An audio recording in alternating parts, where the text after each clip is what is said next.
Do you need a faster way to jump to important pages in a PDF? Samsung Note lets you bookmark pages, making them easy to find later without scrolling through the entire document. Let me show you how. First, open the Samsung Note app. Tap the Import PDF icon at the top. Select the PDF file you want to use. Then tap Done. Next, tap the three-dot menu in the top right corner. Then tap Page Sorter. Now, tap the bookmark icon on any page you want to save.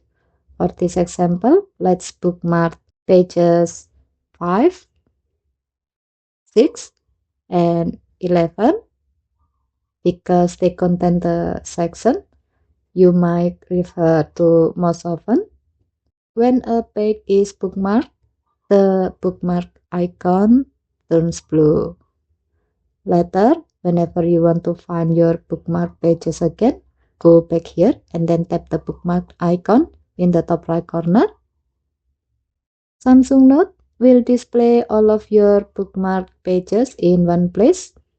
You can simply tap any bookmark page to open it instantly. And that's how to bookmark PDF pages in Samsung Note on the Samsung Galaxy S26 Ultra. Okay, thank you for watching. Please help to like and subscribe. Have a nice day.